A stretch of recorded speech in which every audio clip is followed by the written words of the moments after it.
Hello everybody, Feneb here, and welcome back to the second 25k from Zi8gzag that I'm reacting to. This one will probably be a bit of a shorter reaction because his gameplay overall was a fair bit cleaner and faster than the last 25k, so I've watched through and I have less comments than last time, which is a good sign. So yeah, let's jump straight in. The first round was in the country of Qatar, which is a bit of a funny one because the highway numbers aren't labelled on the Google Maps. Only the 2 is labelled, for goodness knows why. So instead, Zi8gzag does the correct play and instead uses the road angles or the road names, which often show up on street signs, as you can see here. So we're on Ras Lafan or Alcor Road. Okay. So we're probably also up this direction, right? Alcor Road. Okay. So yeah, highways in Qatar aren't labelled by number. Instead, you can see here it says Alcor Road, and using the names of the highways is often much more useful. Now, one mistake that he kind of makes here, and again, this is only a mistake because he hasn't seen it before, but the location starts out right in front of this stadium, which is the Al Khor Stadium, and that's kind of knowable. But again, if you haven't played a lot of Qatar, you'd never know that. So again, this isn't really a mistake from him. It's more just, again, as I pointed out in the last video, when you play moving, often you tend to get familiar with smaller countries a lot because those will often be mapped more in, moving competitions, things like Cactus League or Lion's Den League or other moving leagues. Often smaller countries get highlighted a little bit more. And so, you become familiar with things like, all the different stadiums in Qatar or the names of the different planning districts in Singapore. So that's probably something that as Zi8gzag plays more moving, he'll probably become a bit more familiar with smaller countries, and things like knowing this stadium will become more automatic.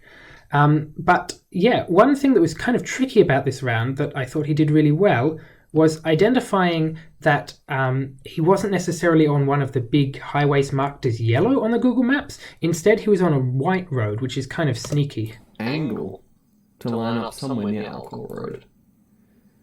It might be a white road, or we might be here. Oh, wait, this thing, I think. So, okay, back to the start. To our north, we have that thing. Oh, my apologies, sorry. I said it was the Al Khor Stadium. It's the Al Bail Stadium, I think.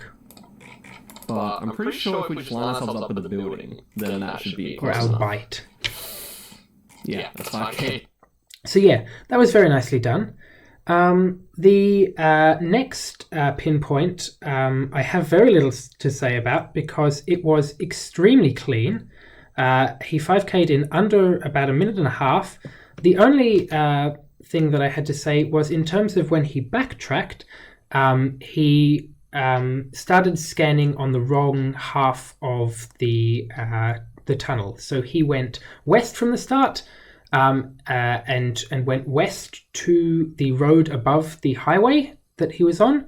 And instead of scanning east of the tunnel or east of the bridge, he started scanning west. Let's go back to the start and shut off big, and it kind of breaks off into 2 roads though. This is the kind of confusing thing for me right now. So yeah, as you can see, currently he's scanning west of the bridge over the highway, whereas if he had remembered that he started to the east of the highway and travelled west, then this pinpoint would have been almost automatic.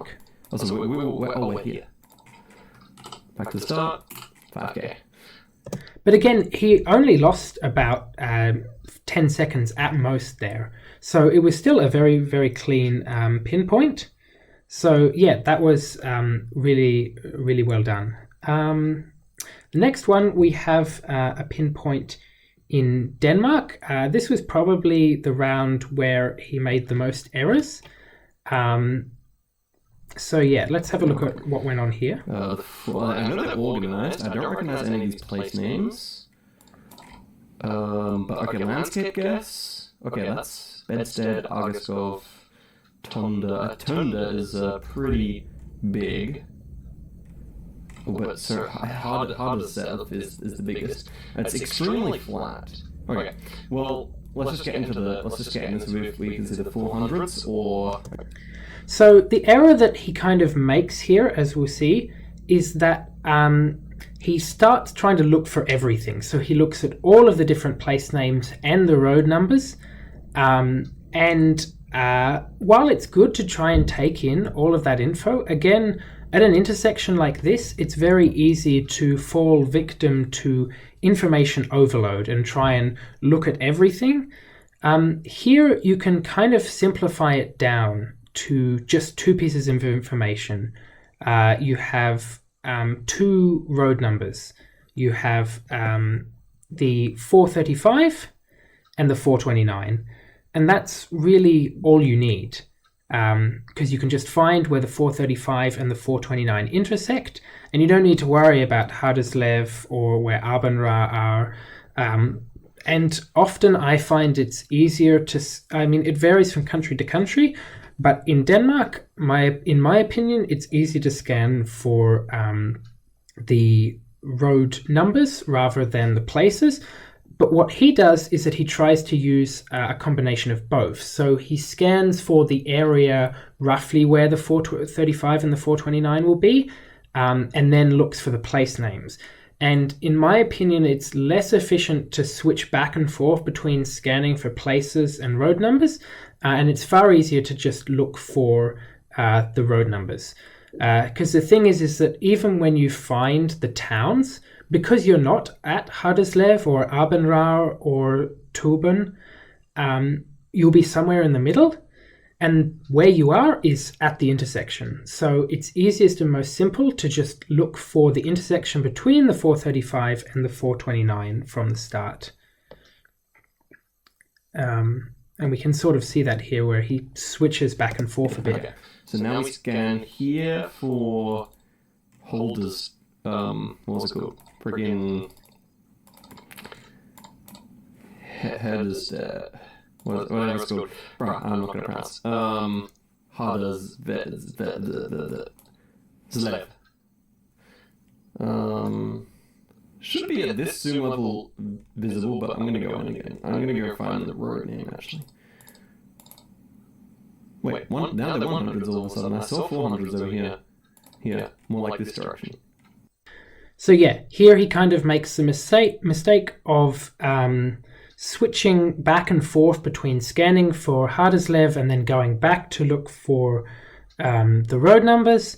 Also, another thing that trips him up a little bit that I think people in his chat explained later, the 100s in Denmark run in conjunction with the other roads.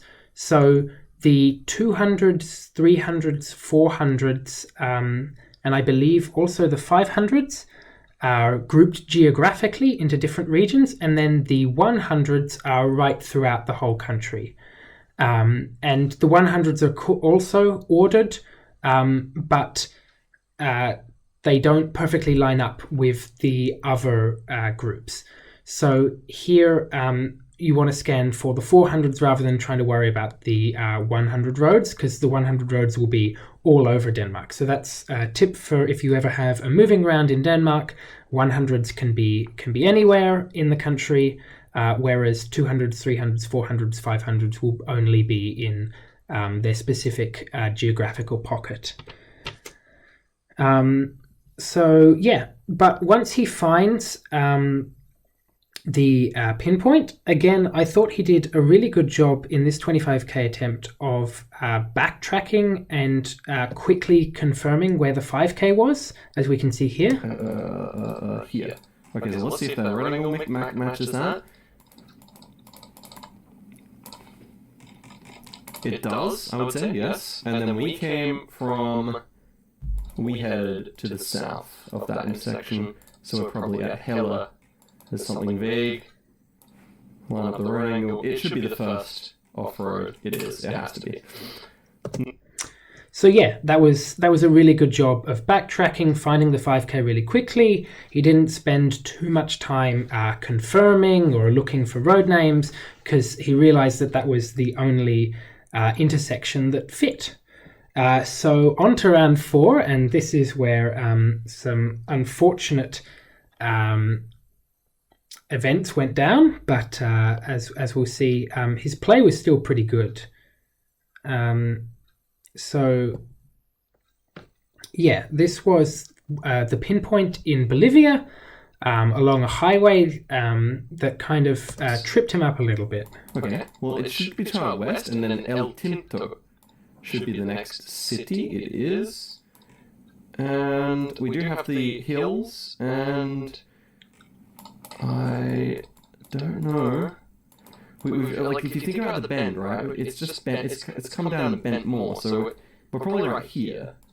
So if we go back to the start, I would assume that, and we're just on a bend. I mean, it has to be this, right? And then.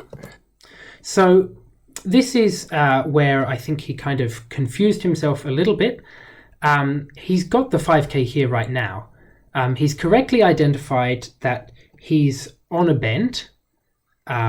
He's got the town right, but then he keeps going to confirm. And the thing is that in this case, where he eventually ends up clicking is no longer on the curve. It's where the road has already bent to become straight. And in this case, going and trying to confirm that he had the right location actually kind of tripped him up a little bit too much. If he had just plonked here right now, his pin is on the 5K. It would be like 5 meters away. But instead, as you'll see, he goes to confirm and it ends up moving away from the 5K. And in this case, all he really needed was to note that he was pretty much at the end of the curve. Bend. We're on the west side of that little town thing. And then this, I mean, I don't see the Mendocina. I don't see that. But regardless, I think it's the 5K. I'm struggling to... So yeah, as you could see, as he just panned down, you can see the bend just finished slightly further to the west.